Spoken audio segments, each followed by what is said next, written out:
To have faith in God is not a stagnant state. It's a journey. As a believer, we should grow in our knowledge of God and His Word. Walk with Alan Cutting and many other believers as together we walk the believer's journey. Aloha and welcome to the Believer's Journey. Today we are on our second video and we're going to be talking about stewardship.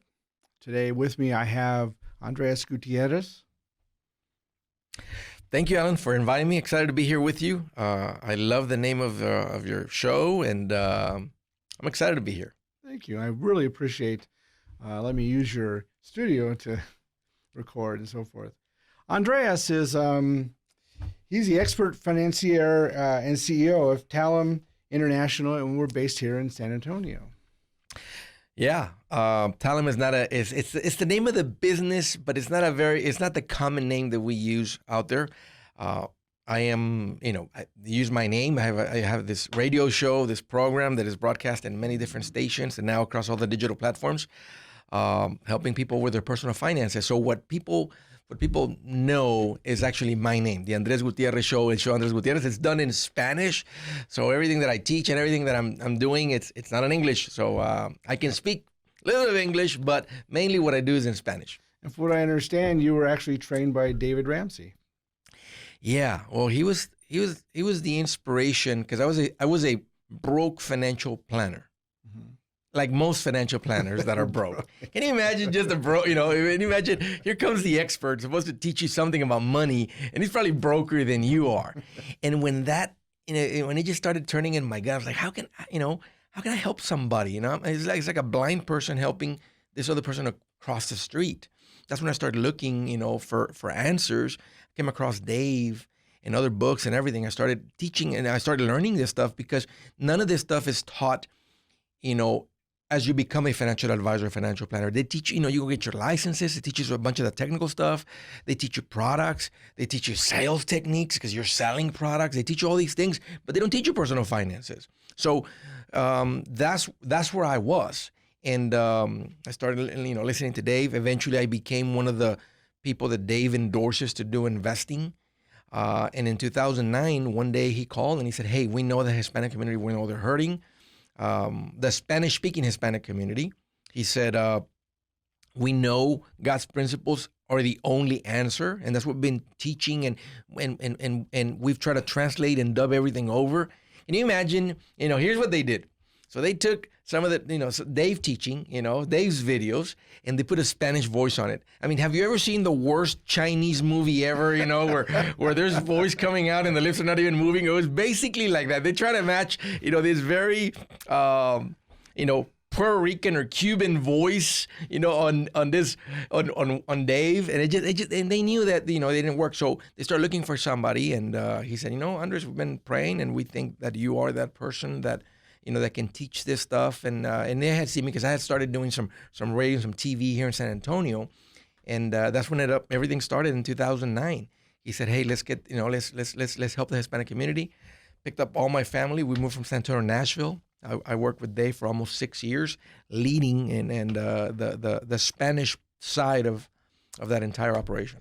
Yes, and I know that you travel all over the country, and your show, I understand, is international.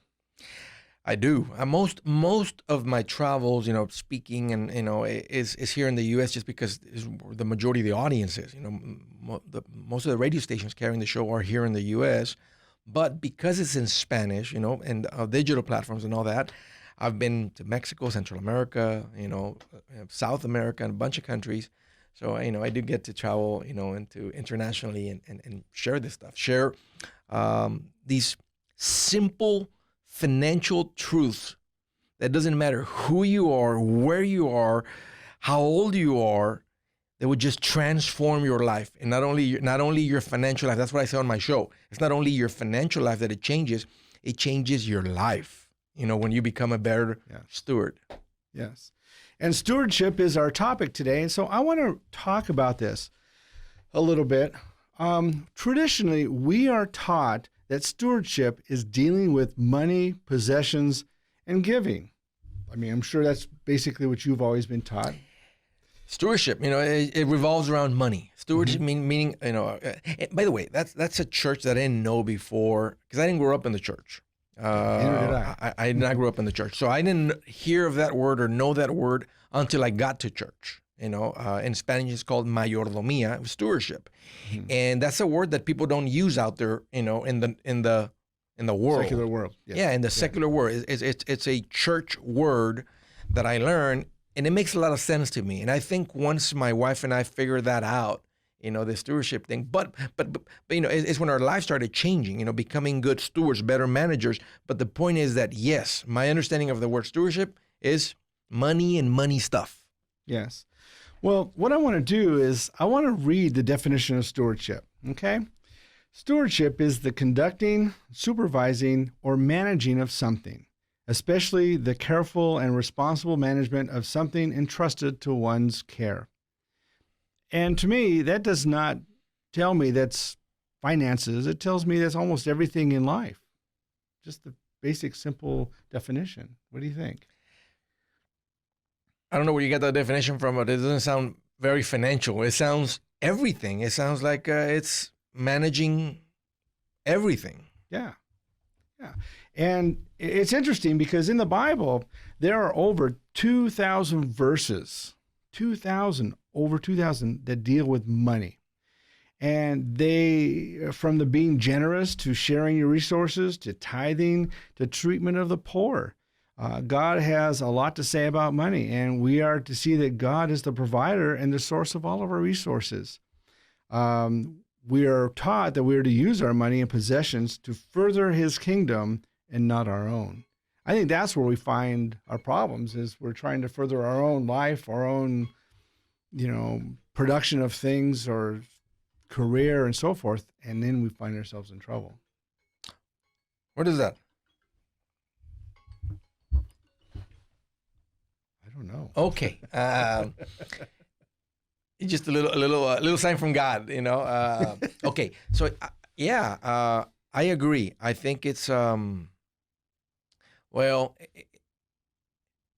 I've read the definition and have a better understanding of what you're talking about on stewardship. And I've read the verses because of, being a person that has taught, stewardship for such a long time. First in an office as a financial, I started as a financial advisor, not knowing God's principles, God's word about this stuff. And obviously we were messing everything up. And I was doing what I was taught to do, to help people create a financial plan and implement these products that are going to help you grow or help you protect your assets. But then later, as we learn the principles, of the practical principles of what to do, but then really go a little bit deeper in understanding the stewardship, then I got a better understanding of what that meant. Because, again, and I'm kind of repeating myself, but you're right.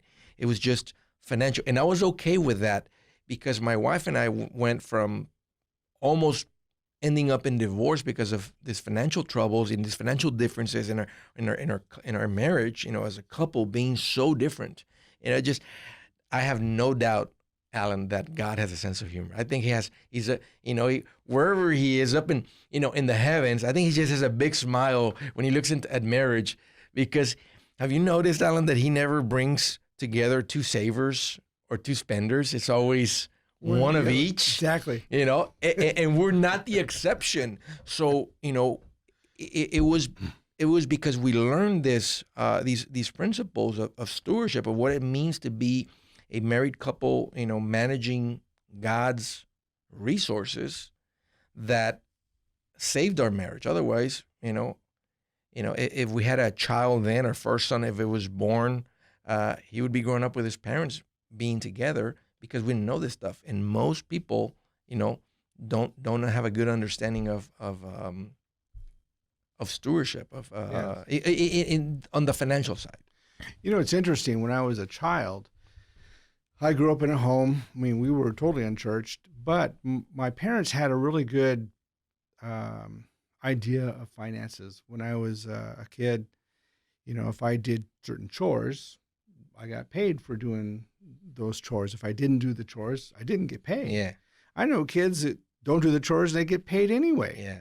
I remember when I was young, my father would tell me, if you got A's on a report card, I'll give you $5. If you get B's, I'll give you $1. If you get C's, I won't give you anything. If you get a D, you owe me $1. If you get a fail, you owe me $5. I'm like, but now I look back at it, I go, wow, that is brilliant. Yeah. Because you're not just rewarding me, you're also letting me know there's consequences for the bad behavior. Yeah. I had a mixed, when I've heard that once or twice, and I had a mixed, feeling about, paying your son for good grades, but you're not paying him, you're rewarding him. You're trying to say, hey, there is a prize, because we're trying to teach you, that your life will be better when you put in an effort, right? And, you get good grades, because that's your only, I've told my kids, that is your only responsibility right now. Your responsibility is to, you go to school and you do good at school. And this is going to be practice of life, what real life is, because right now you go to school, I work, and get paid. You go to school and you get the grades. So if you figure that out, if you can go to school, which is your work, and get good grades, it's a training, right? So I used to be like, why do you have to pay your kids to get, you're manipulating, right? They're gonna, but that was my quick, kind of answer to that. But now I actually think it's very brilliant, and especially that part of that's the part that I hadn't heard. What your dad did. Consequences. The consequences. I've never heard anybody ever do that before. It was only my father that I've ever heard it from, and then I got to experience that. But what that gave me is, through life, I know that there are consequences for either bad behavior or doing something that you're not supposed to. Yeah. And that taught me a lot, especially about parenting. I'm curious, did you ever get a D or a fail? Not when I was young. Just to pay your dad back? $5, I'm like, oh, wow, Well, fortunately, I was a pretty smart kid, until, actually, my parents divorced when I was like 9, 10 years old. And so that left, but also my behavior became really bad. I actually failed citizenship in the 4th grade because my life was so terrible. Once my parents broke up, it was this stuff going on inside me, but I didn't have to worry about giving him $5 because he wasn't there anymore. Yeah. So, yeah.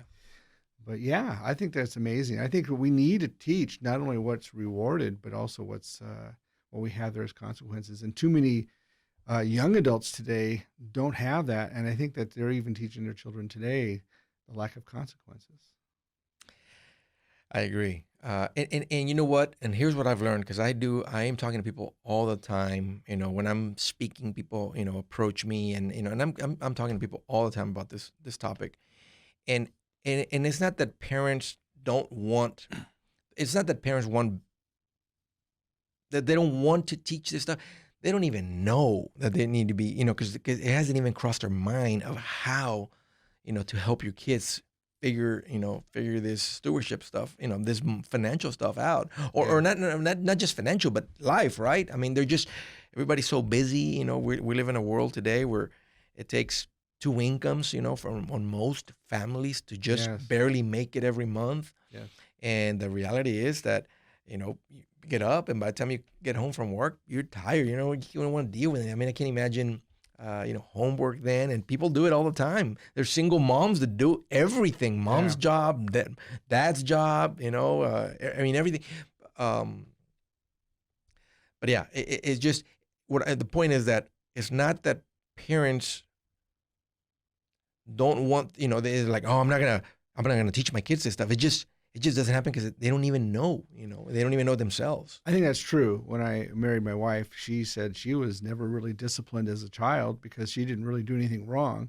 It's really hard to believe, but she's really about doing everything right and not wrong. So as a parent, she didn't discipline because she didn't know how. She was never taught as a child. She never saw it. Never saw it, never experienced it. She never felt the belt? No.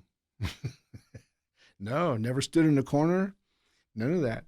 Well, she's a good girl. Oh, I know. I got the belt. I got the, when moms can just grab a little bit of that skin right there on the side of the arm, or your sideburn, or the teacher that puts 2 books, or your ear. I had a teacher that made me hold a couple books like this. Wow. Yeah. And one made me stand on, I was, let me use the word mischievous, when I was little.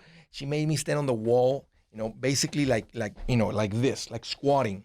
And he says, you better not sit. And, it was punishment. I mean, I wonder what would happen to those teachers today. They'd probably be fired immediately. But you know what? You wouldn't do it again. It touches. Yeah, exactly. I mean, immediately. I had one in 6th grade that used to throw chalk at the kids, when you weren't paying attention.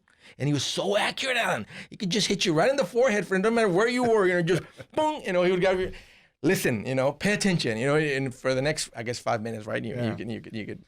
And it's really funny, and this is off topic a little bit, but I remember when I was 4 years old, I guess my mom took me to a nursery school at some lady's house, and she was my preschool or nursery school teacher. And one day I decided to go to her house, and I made some orange juice, got it in a pitcher, and I walked to her house. Now, I lived in San Fernando, California, and I had to cross the railroad tracks, and I had to cross Hubbard Street, which, if you're from that area, it's like a 4 or 6 lane road, and it's busy, like San Pedro is here today. Yeah.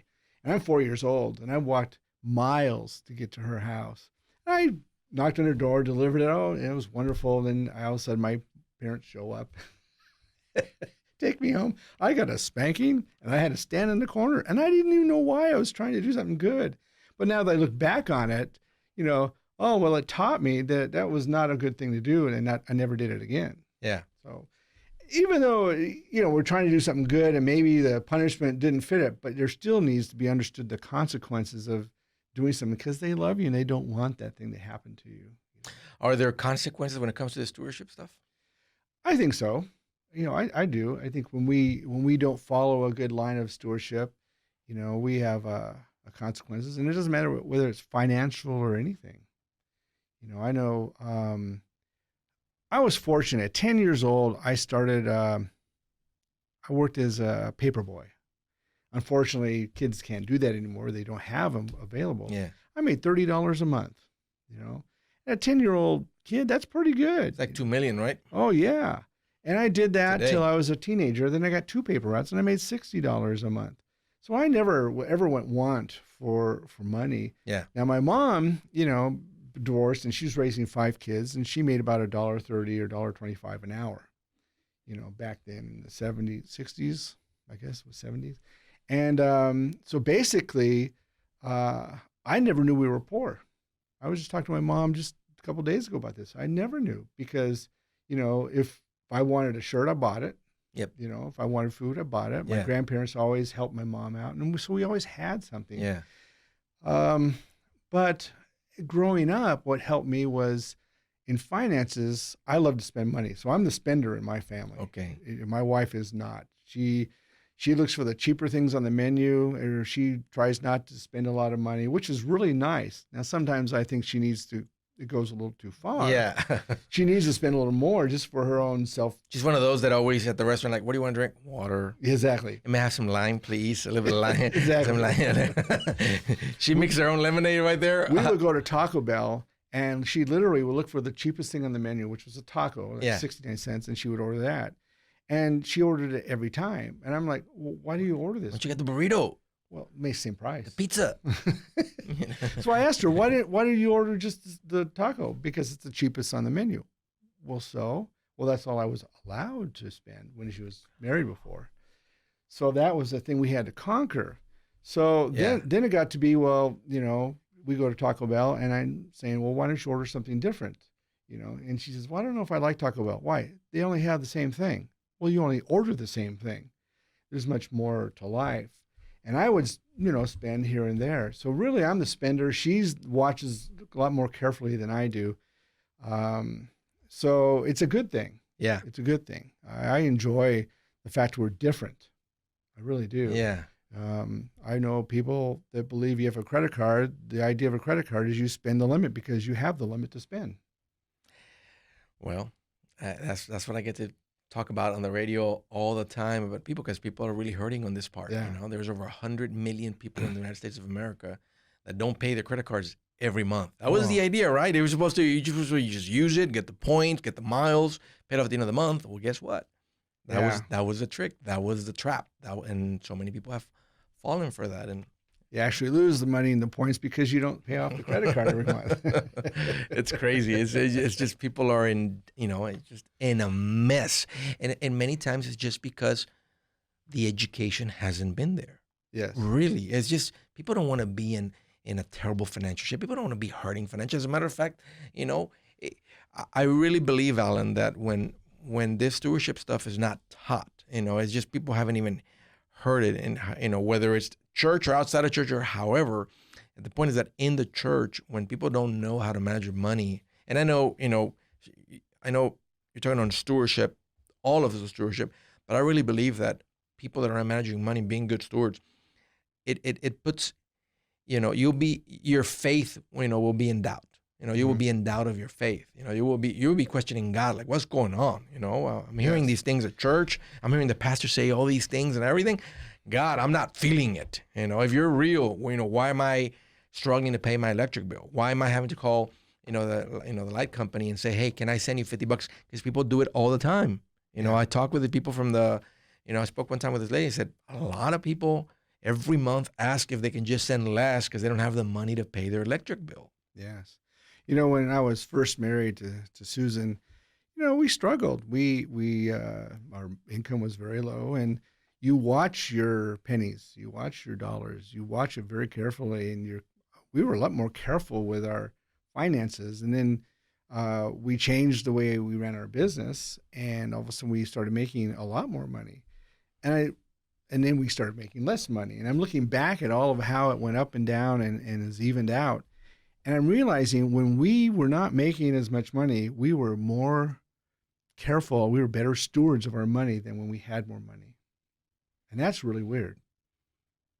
Well, I think it happens to everybody, but I think a good steward, a person that is being a good manager of their money, is not just able to pay their bills, because that's not, I don't believe that's what God calls us to do.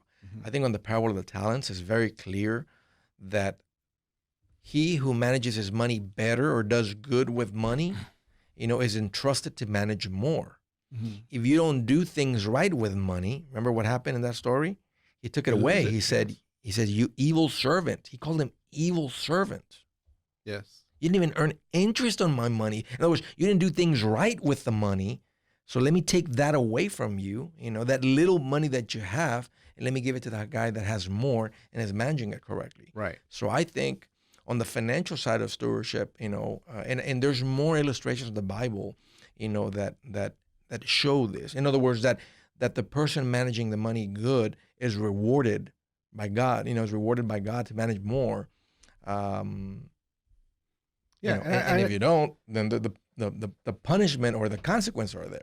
And I don't think it matters how much or how little you have, because I think God will reward you on whatever you have as long as you're, working it appropriately. Well, on that same parable, the guy that only got 2 talents, if depending on which version you're reading, he was also rewarded. Exactly. He was also rewarded. So it doesn't matter. It's not only that rich people get more. It's not true. That's not how God's math works. God's math works with people. No matter what you have, if you manage it well, right, you will be rewarded. Yeah.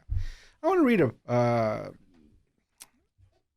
passage here from Proverbs 3:9. It says, honor the Lord with your possessions and with your first produce or your first fruits of your entire harvest. Yeah.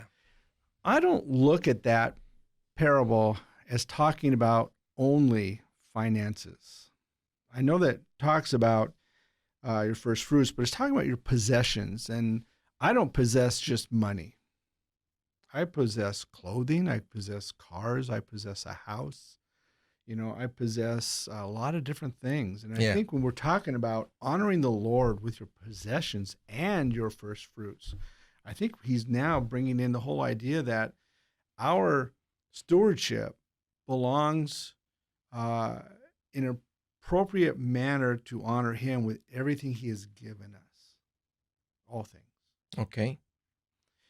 And I think that good stewardship begins and it ends with the understanding that God is the ownership of all things. I mean, the Bible says that he owns everything under the heavens and everything in the heavens. Yeah. And Yeah. even with Job, I mean, there's a passage in Job. He says, "Who can claim against me that I must pay? Everything under heaven belongs to me." When Yeah. Job was complaining, Yeah. and he lost everything. Yeah.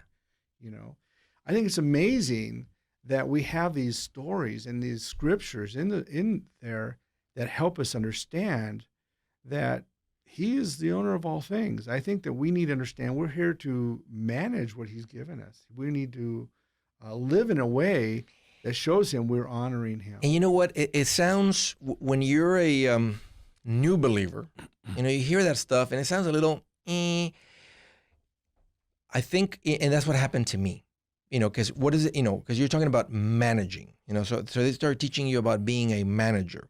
And here's a good illustration that I saw, as a financial advisor that was dealing with clients and money and CPAs and attorneys and financial plans and all this stuff, that a CPA, many times, can manage, can do, an accountant, a bookkeeper can keep track to the penny, his customers or his clients' money, right? Or the owner's money. Mm-hmm.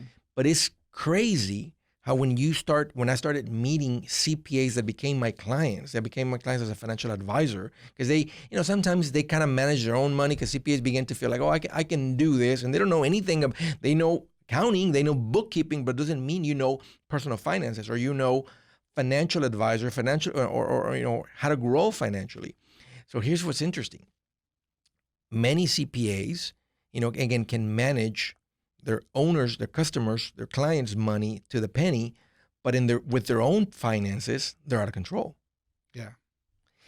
And that's the point, that I think that's why God set it up this way, that He calls us to be, but that sometimes, you learn this stuff about managing, and it just sounds, like little, it sounds nice, it sounds churchy, it sounds everything, but there's so much more. There's so much wisdom. It's so deep, and it's so real, Alan. This what you just read right now about managing, what you just said about managing, because as soon as you take possession of something, you mess it up. As soon as it's yours, as soon as it's like the CPA, like how can it be that he can manage his client's money perfectly and they have a mess with their own money? Yeah, how can you be a financial advisor, financial planner, and be broke? Exactly. How can you give good advice? Like somebody could listen to you and go, "Oh, thank you," and financial advisors are probably helping their clients, but with their own money, they're a mess. I think that's true with every area. I mean, you look at the statistics of psychiatrists or psychologists. They're out there helping people emotionally, and yet they have a high suicide rate. You look at pastors. They're out there, preaching in their churches, and then they lose their children, to the world. And I think that when it comes to personal stewardship, I think that we're so focused out there, we're not focusing in to our own situation, because that seems to be true in a lot of areas in life, in careers, that the people, their stewardship for personal growth and personal ownership to Jesus is well, that means that person hasn't really grasped what stewardship means. Exactly. Because stewardship means is, right? I think the basic, how I see things, they have to be broken down to very simple things. And I think stewardship is, it doesn't belong to me. God is the owner. Mm-hmm. And He's asked me, He's entrusted me, to manage whatever it is. Yeah.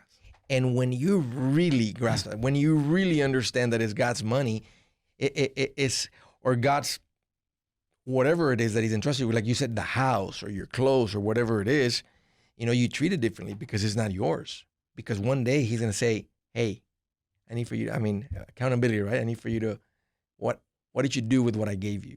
Yes. It's funny, even on a different way to look at things, today's generation, in today's day and age, not even the generation that's younger, if you get a scratch in something, I want to replace it. If my grandfather, people of the generation that older, something breaks, they fixed it and they used it. Something scratches, they'll doesn't matter to them. It's still workable, or they'll paint it, or they'll do whatever they need. Is that to. an exaggeration that, my grandpa had a little jar with nails that sometimes he would pull off something, straighten that nail, Wow. and not throw it away, like put it in that little jar. I promise you that he had those, like, because we were hanging out at my grandpa's, and if we were building something or something, he said, "Oh, there's nails in that jar," and most of those nails were used nails. That's really funny. My dad, we just built a house a few years ago, and my father, he had this Sawzall, and what he ended up doing was he would the trigger was broken, Yeah. so he rigged it so that when you plugged it in, it automatically went on. Well, that's good and all that. He's trying to save $100, Yeah. but it's also pretty dangerous. Yeah. But that was that generation. They didn't throw things away. They just didn't toss them. They used them. They reused them. And I think that that's something that we've lost in the, maybe because we've become so financially rich in our country that we've lost that sense of, we need to take care of things. I mean, we have in changing the topic, but still in the idea of stewardship, you hear a lot about taking care of the earth or the climate and so forth. Well, that's part of stewardship. In fact, the Bible is very strict about the way we need to take care of the earth, our stewardship. When he created Adam and Eve, he gave them a job to take care of the earth, to name the animals, take care of the animals. It's part of stewardship. Yeah. And too often what happens is our resources, our relationships, our talents, our finances, they're all used to accomplish our own selfish goals. And we've lost sight of the fact that we have all these things to make things better for Jesus, for God, to honor him and take care of all the things he's given us. I think too often we look at God gave me a job, so I work at God. So 10%, I don't know, that's a lot of money to give to the church. You know? But we're losing sight of the fact that we're trying to give it to the Lord, and he gave 100% of that to you in the first place. Yeah. So, we give a lot of our money to missionaries. We go to Moldova a lot every year, and I see the missionaries out there. I think we support maybe 5 or 6 of them. Yeah. Because their ministry is so pure, so good. And I think that when we see that God is working somewhere, not that we support all missionaries, but the ones we feel led to, we want to honor Jesus. And I think it's in every area of our life. And it has to be every area of our life. Well, you're the teacher. I'm here. Well, let me read this. It says, biblical stewardship refers to the responsibility that believers have in maintaining and using wisely the gifts that God has given them. The Christian steward is not only responsible for the financial blessings supplied by God, but also the spiritual gifts that are provided through the Holy Spirit to build the church, friendships, jobs, and even your hobbies. We don't think about that. I mean, we have hobbies. We still, we need to have hobbies, but we need to maintain them so they don't take over. I was in a Bible study, which I won't mention who it was. It was a famous person, and for a couple of years there. And he had a real struggle. Once he ended his career, he had a real struggle getting on the computer and playing games. All of a sudden, it's 5 hours later. Yeah. So it's still about, we need to play a little. We need to have the hobbies, but we can't allow it to consume our lives and overdo it, because then we're not being good stewards of our time. Yeah. I was taught years ago when I lived with Lon Ekdahl, my pastor, I was taught about time, that we need to really watch our time. When we go places, we need to be on time. It's our testimony. Yeah. And when we're at places, people's houses or parties or so forth, we need to be careful of their time and not overstay our stay, because now you're stealing people's time. Yeah. So a lot of these things have to do with our stewardship, though I wasn't taught it. That's what it was at the time. I brought them in, and I really try to be on time places. I really think that's an amazing teaching about my especially as a pastor, about my testimony Okay. But then I realized it's all about, stewardship, and it goes back. Let me finish up with this. It says that I have here the responsible management of these God-given resources, relationships, and control is called stewardship. Yeah.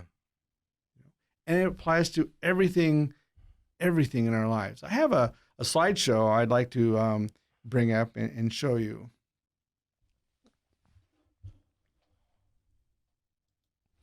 And what you see here is, this is a circle. This circle represents your life, okay?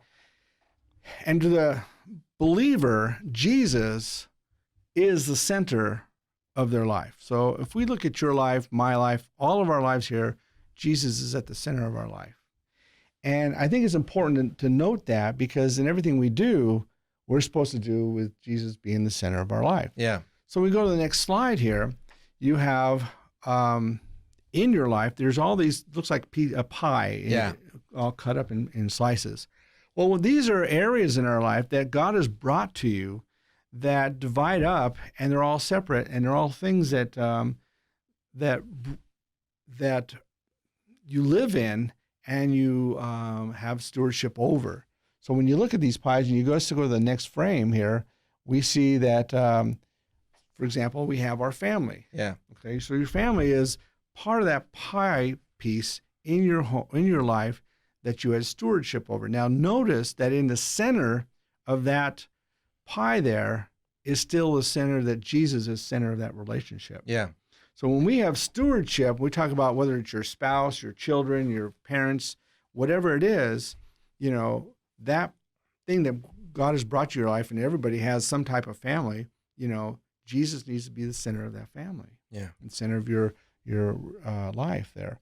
So we have other things we have in our lives. So we have friends, same thing. Hobbies, same thing. Yeah. We bring these things that God has given us. Now, everything that God brings to us, we don't always bring into our life. We reject a lot of stuff, whether God brings it to us or whether other ways it comes in our life.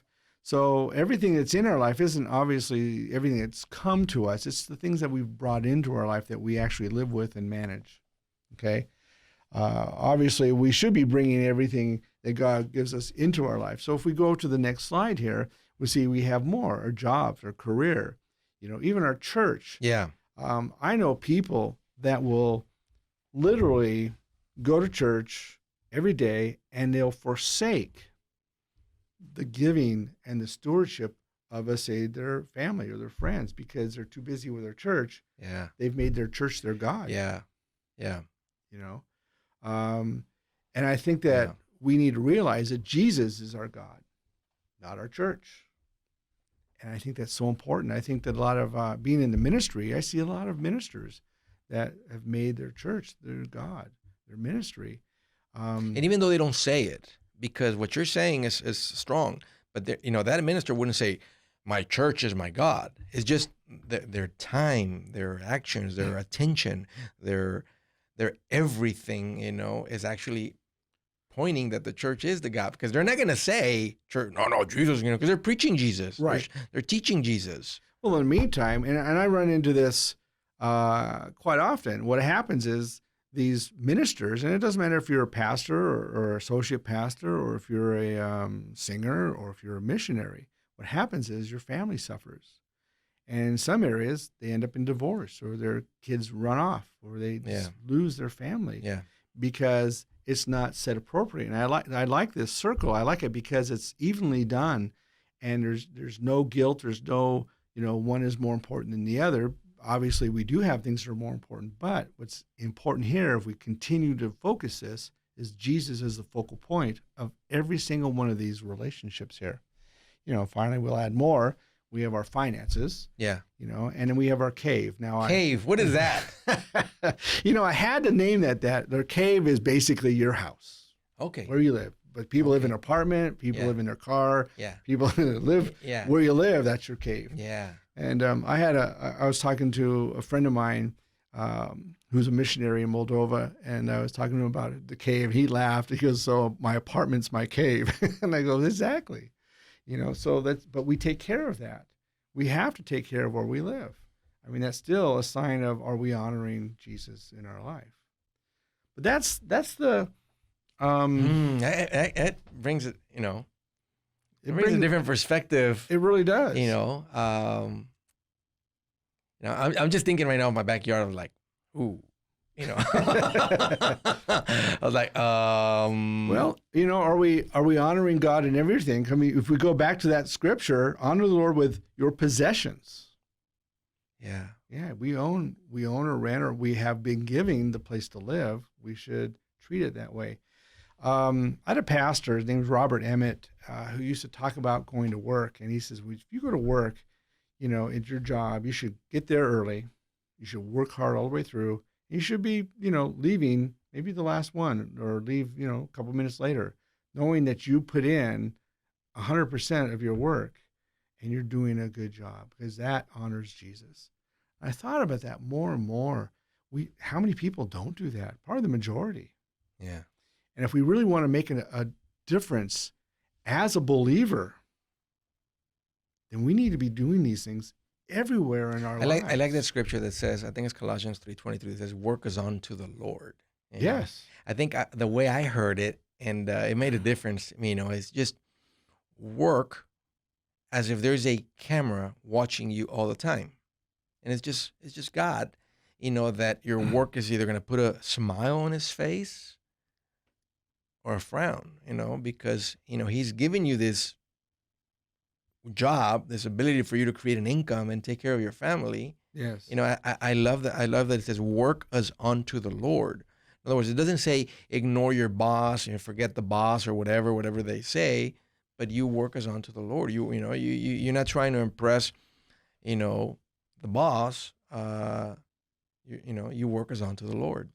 And I think that, when we look at every area, our relationships are so important. When I was a teenager and I moved out as a teenager into my car, and I rented a place, I got this anger toward my mother, and that anger really festered and it became bitterness. And I didn't know all this. It just happened. And through the years, it really, I was a bad steward of lots of areas in my life. And I didn't really understand what was going on until I realized, I'm not honoring God with the things in my life or the relationships in my life.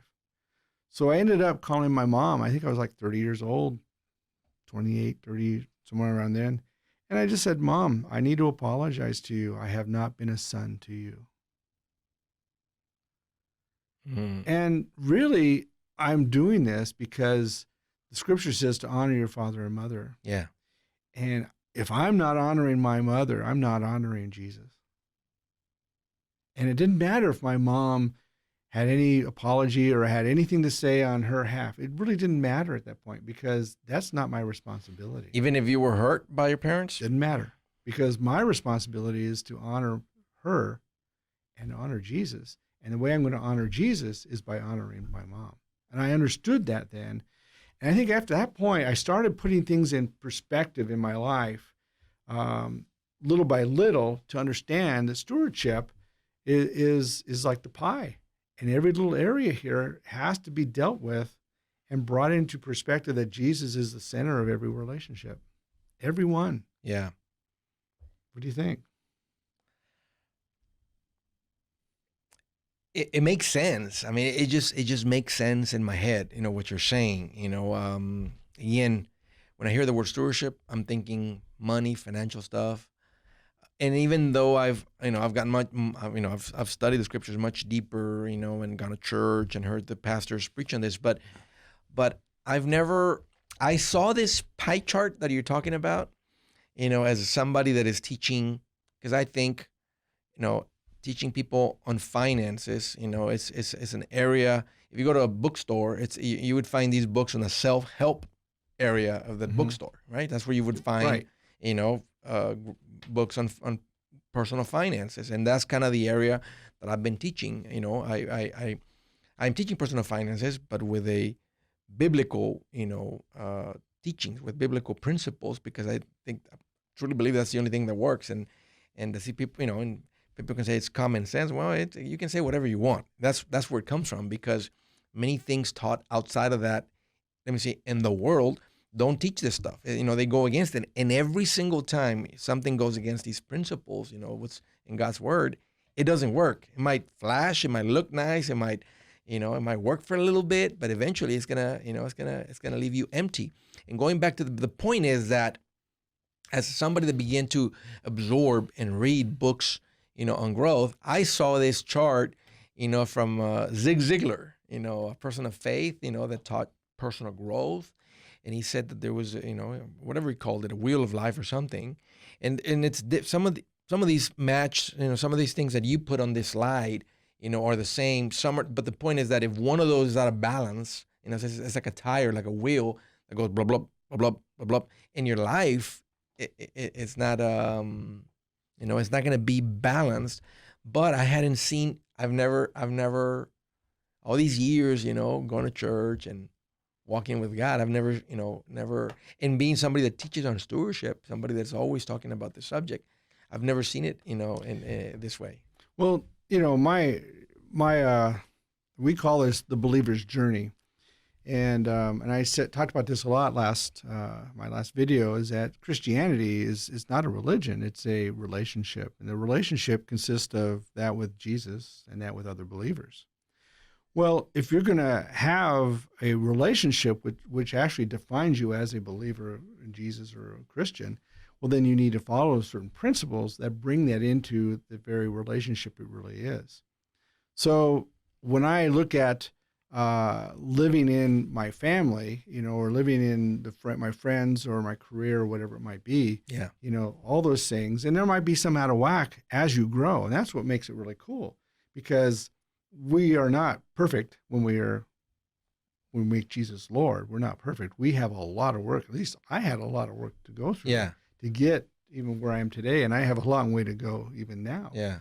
So I think what happens is we work as we can to make our life honoring to Him, and the foundation of a believer is to become like Jesus. That's the foundation. So when I look at this chart, one of the things that really makes it really kind of cool is the fact that if we're trying to become like Jesus, and Jesus is holy, Jesus is love, Jesus is light, Jesus is all these things, we strive for this, and the way we strive for it is to make Him center of all things in our life. And when we do that, what happens to our life is really Jesus becomes all of our life. And that is really the goal. Yeah. I could have my finances in order, but if I don't have my home in order, if I don't have my hobby in order, I don't have my friends in order, then that's blah blah blah blah. Exactly. Blah, blah, blah. I mean, so both wheels will work the same. I need to understand that just because if I make a lot of money, if I do everything right with my money, if my friends and I are out doing the wrong things, it doesn't mean that my life is you're still gonna hurt. You're still gonna have to pay the consequences. You're still Right. gonna pay the $5. You still failed in this area, and your life isn't honoring to Jesus. Then what happens is you realize that friendship, Jesus is not the center of that friendship, and that's what happens. Is that we come to terms with is Jesus the center of everything? Yeah.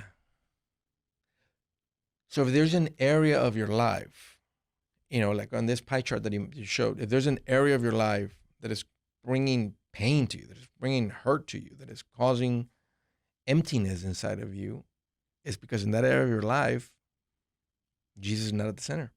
Possibly. I mean, you can have pain and emptiness, and Jesus could still be centered there, but there's growth and growing things. For example, King David, there were times when he was really alone and he was hurting. And for example, when his son Absalom came after him. Yeah. Okay, well, you wouldn't say that David was out of sync with God, but he was going through a trial. He was going through a period there. And you can see in his writings in the Psalms that he drew close to God, and he knew that God was still his God. So therefore, the pain and suffering didn't mean that he was apart from God. Yeah. Because through all of that, and when he got reestablished as king, you saw that his life was okay. I mean, he was all right. And I think you see that in other areas, like with Joseph. Oh, my word, Joseph in Genesis. Yeah. You know, talk about somebody who was really put in jail when he didn't deserve it and so forth. Yeah. Yet the honoring that he did of God showed me that he was probably the wisest man in the Bible. Because everything, the Bible says everything he did, he honored the Lord, and people around him saw that. And because they saw that, they put him in place of leadership. Yeah. So you can't just go, just because you're hurting, that you might not have something right with God. God could be working with you. Well, I guess what I meant is that, like, because you gave that example of your friends, you're hanging out with some friends that is, that maybe, and that's just not honoring God. Those friends, that relationship, what you're doing with those friends or whatever is not honoring God. Right. So does it mean that that Jesus is not? Well, I guess so, right? Because you're not honoring Jesus. What you're saying as a steward, speaking of stewardship, right? You're not honoring Jesus with that relationship, and that's why. And it'll be evident. It'll be evident that Jesus isn't center of that relationship, and things aren't going to be perfect, and things aren't going to be, above par. We're supposed to be living above reproach of the standards of the world. Well, if we're not there, then we got to relook at where we are with the relationships that are not bringing us to that point. Makes sense, Alan. It makes sense. I have something else written here. It's really interesting. Looking at people in leadership, most everybody in the world is the leader of something.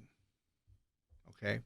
So for example, I wrote this down just the other day. It's the work of a pastor or leader leading a congregation on their journey of salvation with their Lord or God.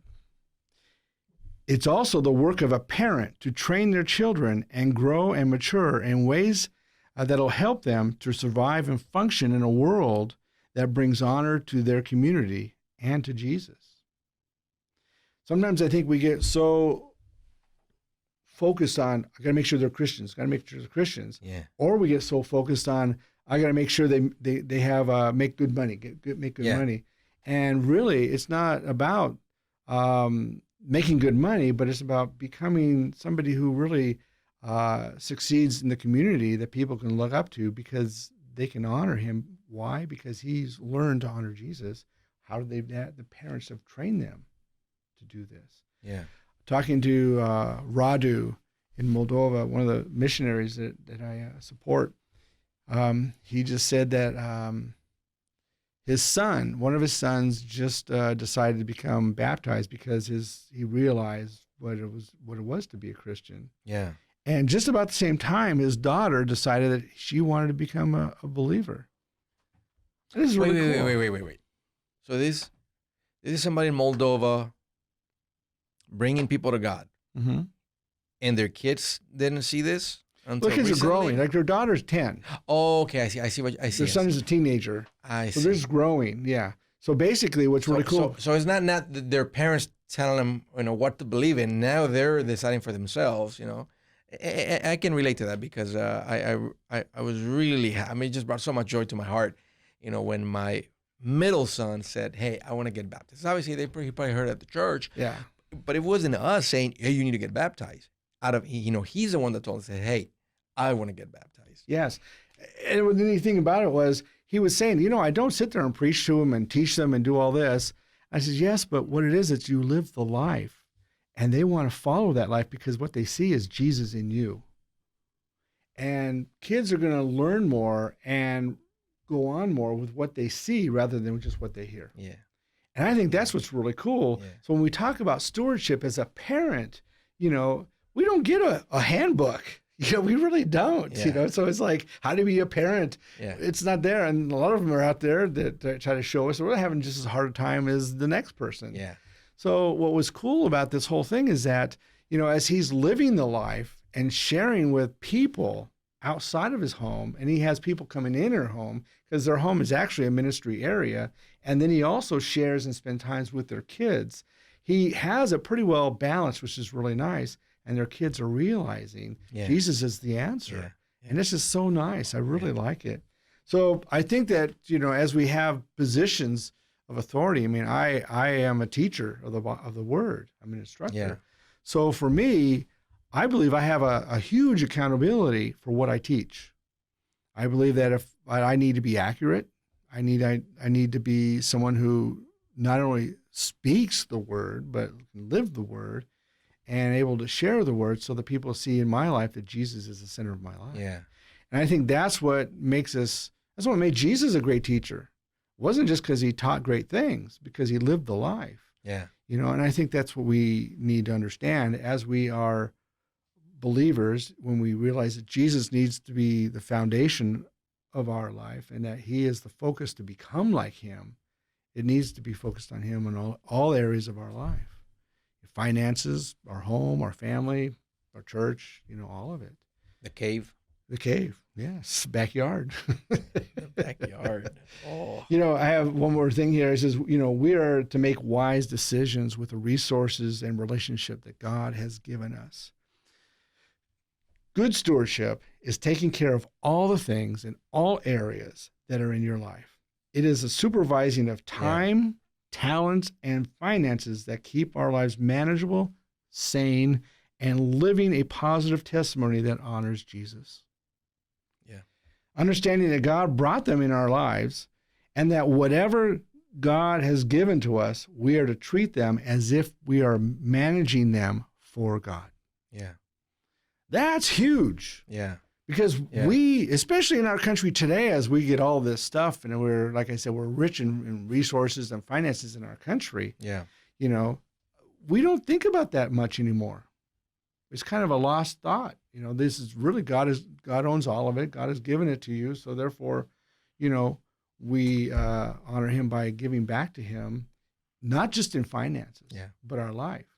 I said this on my last show, the third commandment is that we don't take God's name in vain. And it's taught over and over again not to say God's name in vain, but that's not what it says. Okay. It says that we don't take his name in vain. And what that means is that we who call ourselves believers need to live like a believer. If we who call ourselves believers live like a sinner, then we're taking his name in vain. And Jesus attacked the Pharisees, not because they were religious and holy. It was because they said they were one thing and lived the opposite. They were hypocrites. Yeah. And Snakes. Vipers, Vipers, yeah. And we who have this responsibility in our stewardship need to take all the things in our life and lay them out and really look at, is Jesus the center of all these areas in my life? And we need to really take, what do you call it when you take, not just responsibility, you count it out, you look at it, and you organize it so that we know if we have an area, like if I'm doing something I shouldn't be doing in my job, I need to straighten that out and honor Jesus. My wife and I own a business, and we let people know that we're not the owners of the business. Jesus is the owner of the business, and we need to honor Jesus through the things we do in our business. Yeah. And that way God will bless our business. Yeah. And we truly believe this, and I think that's true with everything we do. Fundamentally, stewardship is about reflecting the image of God in all areas of our lives. It's placing Jesus at the center of every relationship in every area of our life. That's pretty clear to me. I think that sums it up right there. So tell me a little bit more about do you have anything else you want to share about you and your ministry? People can get a hold of you on my website, thebelieversjourney.net. I actually have a picture and a little writing about Andres, and your website is right there if they want to click to your website. Yep, andresgutierrez.com. Pretty simple. It's just my name. Yeah. Yeah. So where are you going next soon? Where are you off to? Well, I still have that fire burning inside of my heart to see the Hispanic community, really transform, their finances. Mm-hmm. So that's where all my focus is. I'm going to continue to do, what I'm doing, and we're believing, we've done our plans, but we're asking God to honor those plans and just keep impacting more families, because it truly transforms a life. When somebody hears this stuff, and it's because it's financial and it's money, it catches people's attention. But as soon as when people begin to change this area of their life, which is the financial part, they go, hey, I had this area where it was really causing pain in my life and I was able to change it very quickly. What about this other area of my life? What about this other area of my life? Yeah. And that's what I believe finance, because that's what it did in our lives as well. So and that's exactly what is what is happening with all these families that are hearing, listening, learning this stuff on the money side. It's kind of just it's like that kid throwing doing a cannonball into the swimming pool. It's splashing into all the other areas of and not only areas of their life, other people around their life. As they begin to see even a change in their face. When somebody goes from struggling financially to not, like, hey, what's going on? Well, I'm learning this stuff and it's really making a difference, and really, and it's impacting, not just their life, but people around them. Yeah. Well, it's been truly an honor and a blessing to get to know you and work with you and everything. It just really has been a blessing. I really want to let you know I thoroughly enjoyed knowing you. Same here, Alan. It's good to be here with you. Thank you for inviting me to your program here, and great conversation. And because I do the show daily, I'm always looking for I have this huge task of being ready, because on the show I typically teach something on the first segment, and then I start taking phone calls. And I'm always, I'm ideas and concepts and the stuff that I need to prepare in a content machine that I'm always consuming. So, I have so much from today. I'll be speaking about this really soon, in the show. So thank you so much. Thank you so much for inviting me. Well, you've been watching The Believer's Journey. We've been talking about stewardship, and I want to thank you and wish everybody a happy new year, and join us in 2 weeks for our next show. Alan Cutting and the Believer's Journey radio program seeks to teach the Word of God in a clear and practical manner. For more information, please visit the podcast page at am630theword.com.